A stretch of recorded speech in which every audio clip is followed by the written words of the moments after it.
That's pretty important. Welcome to the Failure to Stop YouTube channel. I'm Drew Breasy. This is the #1 YouTube channel where police meet society and culture. Run out! Don't you just want to look away? Well, I'm here to speak for the people that can't look away. And today we're going to break down an incident that occurred in mid to late August in Tucson, Arizona, where the Tucson Police Department was attempting to apprehend a fugitive with a violent felony warrant. Obviously, he tried to evade arrest and pulled a gun on those officers, was pointing the gun right at one of their canine partners. Stick around to the end because I'm going to play the body-worn camera video in its entirety. In that neck of the woods, there are 10 agencies that have banded together: the Pima County Sheriff's Office, the Tucson Police Department, Marana Police Department, and some other local agencies. The 10 of them have banded together to form this Pima Regional Critical Incident Team. This is an investigative team that goes out and handles officer-involved shootings or uses of deadly force, and it takes the agency that is involved out of the picture, which is a wise idea in my opinion. In some jurisdictions, they have the state law enforcement officers come in and conduct the full investigation of the use of force. That way there's no appearance of impropriety that the agency who employs the officer, could potentially cover for the officer, or, if it's a bad shoot, make it look like a good shoot to kind of minimize the liability. In my opinion, this is probably a measure of transparency that is kind of going across the nation. Other agencies are going to do the use of deadly force investigations, and in this case, 2 of them will come forward and take the original agency out of it to conduct their investigation so that it's fair and objective. That doesn't preclude the actual agency from doing their own investigation because there are policies that only they would know. They're specifically assigned the task of doing a criminal investigation just to see if a criminal violation occurred. And I actually got all of this footage from Pima Regional Critical Incident Team YouTube channel, which detailed the explanation. I'm just breaking down what their video says because they have to just present facts as they discovered them, whereas I can give facts plus commentary based on my experience. I'm not trying to change any of the facts, certainly, but I can tell you kind of what's maybe going through the officer's mind because I've had similar experiences. So think about any use of force, especially a use of deadly force investigation or any homicide investigation, and what goes into one of those. These things could take months to complete the investigation, so it may give the appearance to the locals, to the citizens, that they're either dragging their feet or they're trying to hide something, but it's quite the opposite. A detailed investigation takes a very long time. You've got to go through each frame of video. You have to find each vantage point of video. There's several team members out there with body-worn cameras. You're in a parking lot, a public parking lot of a convenience store, so there's video surveillance there. There could be an ATM across the street. They're going to pull the video from that. So that's just the video part. Any witnesses that were there, to include all of the officers who at that time might even be represented by an attorney. And so that's going to take a little bit of time coordinating all of that. You can't even speak to the officers in most cases until like 48 hours after a critical incident like that, because you got to let the officer get their wits about them, get their head together, especially in a use of deadly force situation like that. You have to interview all of the witnesses. Then you have to take it beyond. You have to, just like any homicide investigation, you're probably going to work backwards from the moment that the bullets flew to what happened during that day, what happened during that month, what happened during all the events that led up to that. And in this case, it was a fugitive warrant for a violent felony, and the person that was alleged to have committed the felony was armed. So there's a lot more investigation that goes into that. They want to look into the gun. They're going to look into all of the other stuff that goes with that. They're probably going to dig a little bit deeper into the incidents where the warrants were issued, just as a matter of doing a detailed investigation. I had a very close friend who was a homicide investigator for many years, and just to paint the picture, he broke a homicide investigation down with a very very simple adage: you leave no stone unturned. So you take that to the nth degree and you turn over every stone and you interview every person you can. Then it goes on to a district attorney or an assistant state attorney or a state attorney. And generally they have an investigator involved in this whole thing anyway from the get-go, because if there's going to be criminal charges against the officers, they certainly want to be in on the ground floor to see for themselves what is leading to these charges. That's nothing new in law enforcement. There's been investigators at DA's office or state's attorney's offices that show up at uses of deadly force. Since I can remember, you're representing the people when you're a district attorney, and you just want to make sure that all of the I's are dotted and all the T's are crossed, and that there isn't any appearance of criminal activity on behalf of the officers, and there shouldn't be any trepidation or fear on the officer's part until recently, within the last couple of years. And DAs just started prosecuting cops for very clear jobs where they used to be lauded as heroes, all because of the social pressures of that are put on the police department by society based on a few high-profile incidents that aren't representative of what happens in law enforcement every other day. Things are different because you might as well treat yourself as a suspect. It's another pressure that is put on law enforcement, in my opinion. So just like I've said in the big investigations of the past, you have to wait for all of the facts to come out before you can make a full judgment. And that's what they're doing here. They're waiting for all of the facts to come out. The investigation isn't complete, but there is a rush to get at least some information out to the public for transparency. And I get it. I don't resent that part. It's just that you can't make the judgment based on the preliminary investigation. But oftentimes when people see the body cam video, it does kind of alleviate some of the problems. But as we saw in Atlanta, sometimes when you see the body cam video, people don't believe what they've seen anyway. Like, people clamored for this body cam video, then all of a sudden when they started seeing it, they didn't believe what they were looking at anyway. So one of my biggest fears in life is Monday morning quarterbacking somebody that was in a very precarious spot. I don't like doing that. I didn't like it when people did it to me, and Lord knows the public does it enough. Like, you get a 4-second clip on social media, and here I am on social media talking about it, but everybody becomes a legal expert or they become a use of force expert. I think it's important that all of the facts have to come out and everything needs to be evaluated. So to be clear, his name is Francisco Galarza. He was 49 years old. He was wanted for home invasion and bank robbery. Those are two very serious felonies. I don't know how the laws in Arizona work, but in Florida, we would call that armed home invasion or armed bank robbery, which would imply he had a weapon. So if he held that bank up with a gun, they would definitely let the officers know that. It's also important to point out that this was an actual arrest warrant that was issued. It's different than probable cause. The probable cause arrest would be that he committed the home invasion, you're pretty sure it's him, and then he committed a bank robbery that day, you're pretty sure it's him, so you got him under surveillance and you try to arrest him at that point. What this is an actual warrant, which is different from a search warrant. This is an arrest warrant, but it's pretty much the same process. You conduct an investigation into an incident, you gather all of the facts, and you present it to the court and let the court decide whether there is enough cause to bring that person in front of the judge. They gathered all the facts. They presented the information to the district attorney or the state attorney. The state attorney agreed that 2 criminal charges should be filed in this case, which would be home invasion and bank robbery.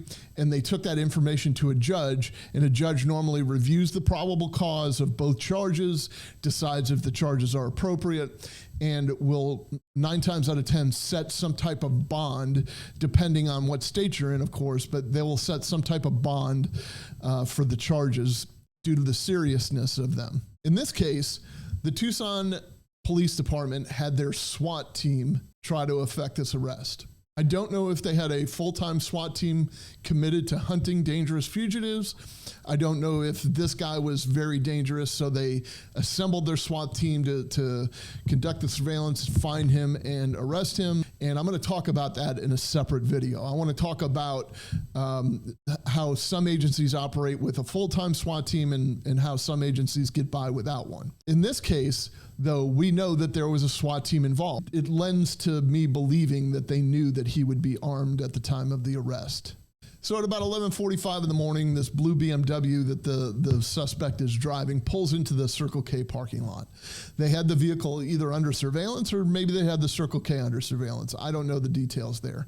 I know that in the past, we have done something similar. You set up on the guy's house, you see him leaving, you maybe don't want to try a traffic stop because he knows what's at stake and he's probably going to run, which would endanger the public in the vehicle.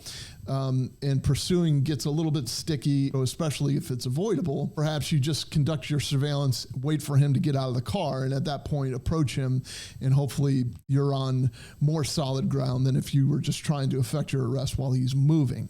So he pulls into the Circle K parking lot, he gets out of the car, and he goes into the store, and a few moments later, he comes out of the store. Now, when he goes in the store, there are a couple of things that you can do. You can send officers right into the store, but you're putting other people in danger on the inside.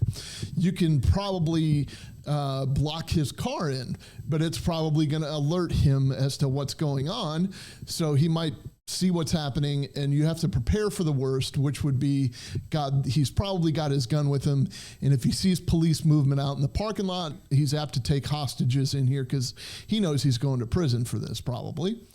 Or you can just wait for him to come out and try to effect an arrest. The guy's a dangerous felon, and it's known that he's going to jail, and this is a means of taking away his method of escape. It appears that he came walking out of the store. You'll see here. So once he comes out of the store, I can tell you this is kind of what's going on. There's probably two covert vehicles, trucks or vans or something of that sort, and loaded down with SWAT guys, presumably, maybe even a driver that's armed that might not be a member of the team, just so you can concentrate on the driving part of it.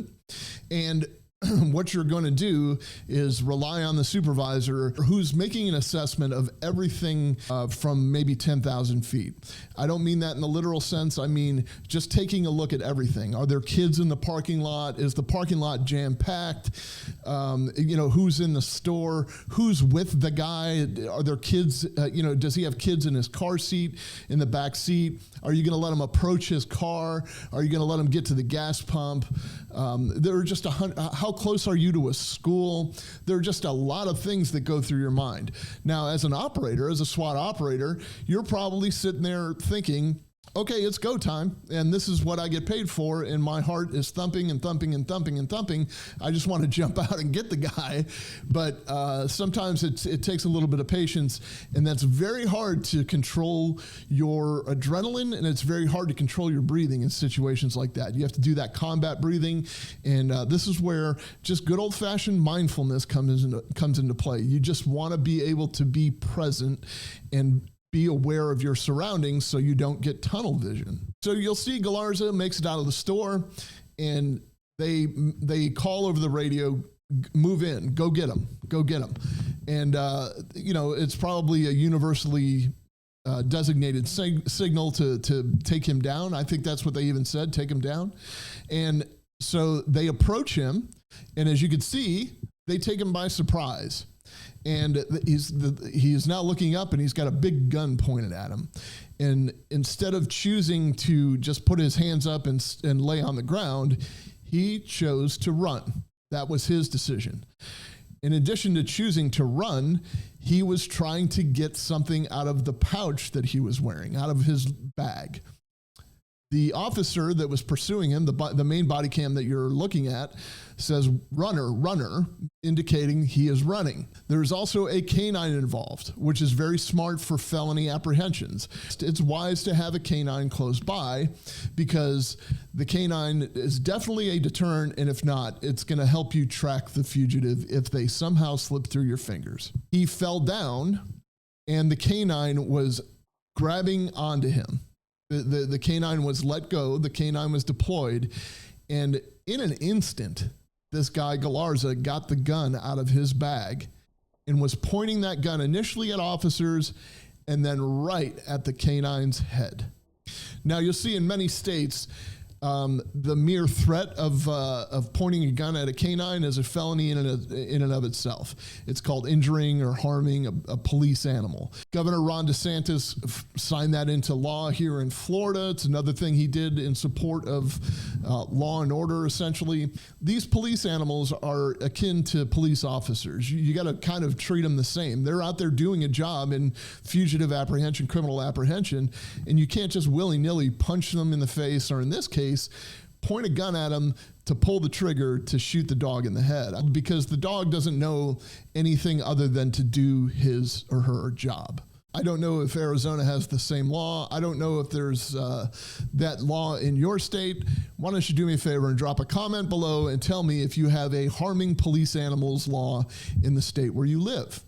Incidentally, this dog's name was Kiro, which rhymes with hero. So the two SWAT operators, or whatever they were, the officers recognized the threat, and two of the officers out of how many that were there and shot and killed the suspect. They fired their guns immediately, and they neutralized the threat. And as you can see, the gun that the suspect was holding at the time and pointing at the officers and at the canine goes flying out of his hand. So they neutralized the threat.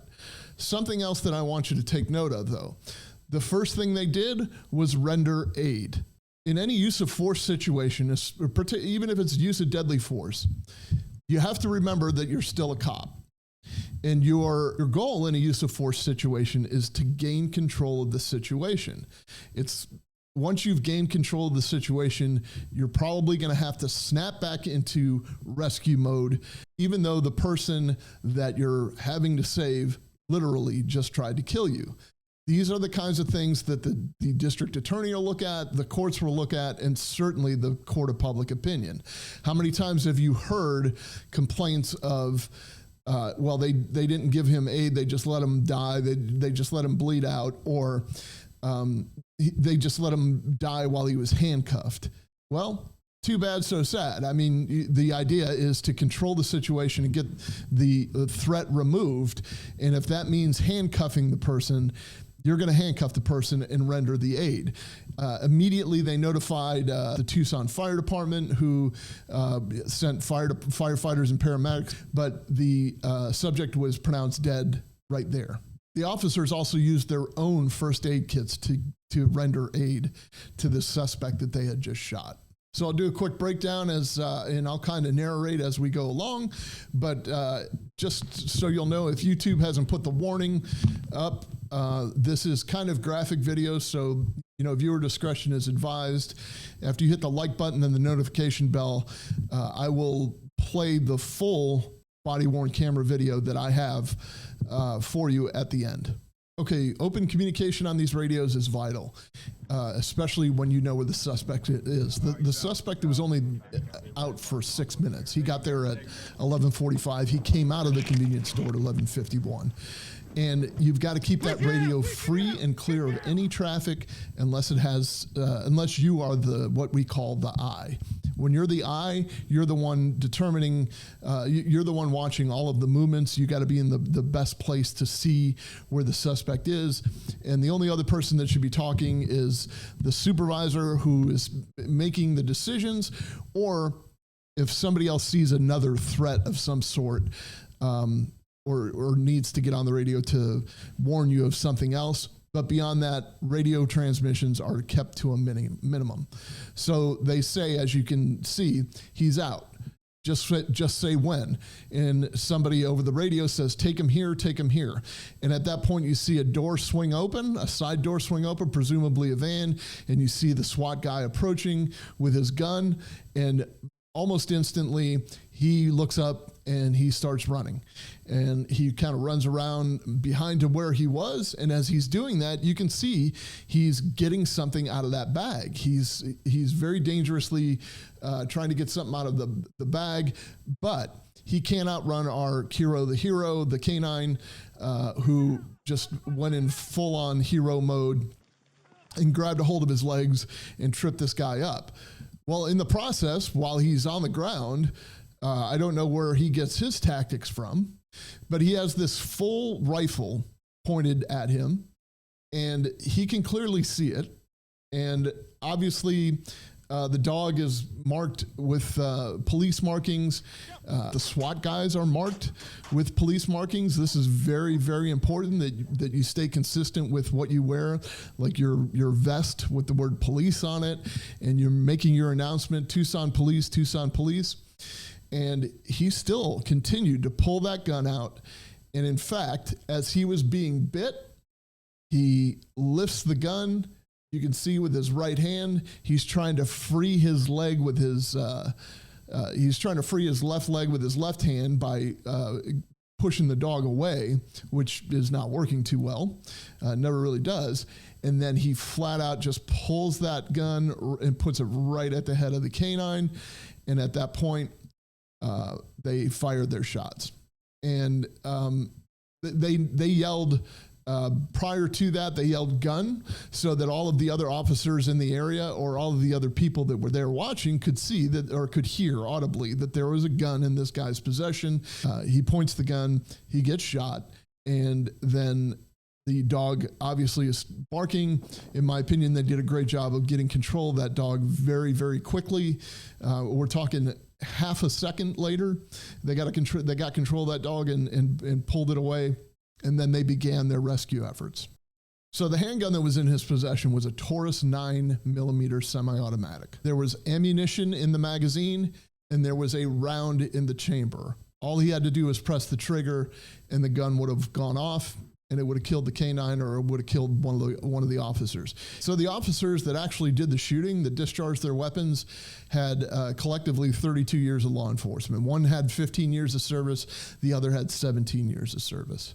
So this isn't day 5 rookies. What can we take away from this?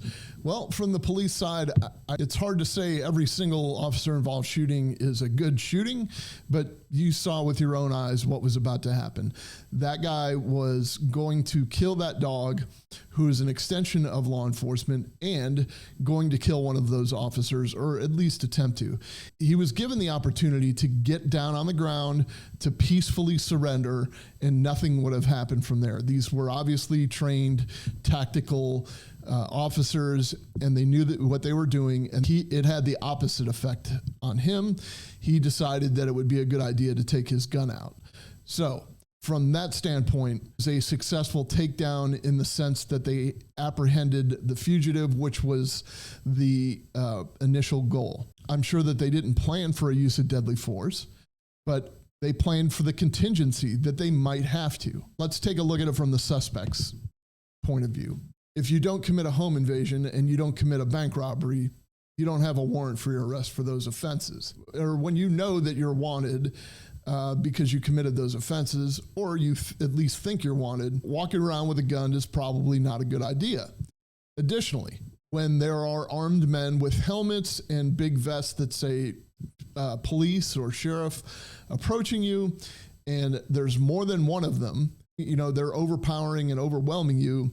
If your reaction isn't to lay down on the ground and put your hands behind your back, there is something wrong with you. You probably don't want to go back to prison. Your mindset is to fight. Additionally, you probably don't want to try to flee the scene, and as you're running, get that gun out of the bag. It appeared to me, this is my opinion, that this guy has practiced that removing the gun from the bag thing before. He got the gun out very quickly.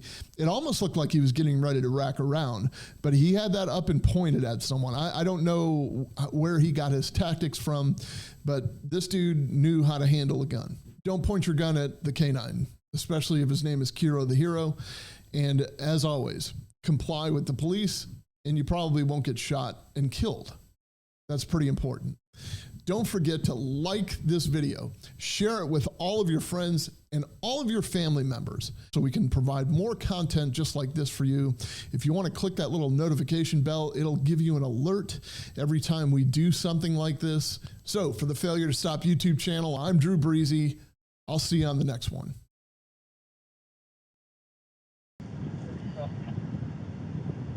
He's out. He's out.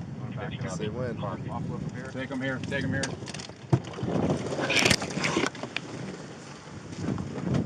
Push it down! Push it down! Get down! Get down! Run it right here!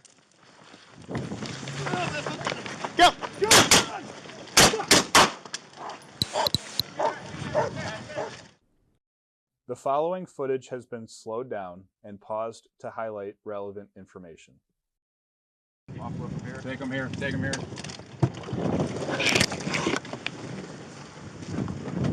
Push it down! Push it down! Get down! Get down! Run it right here!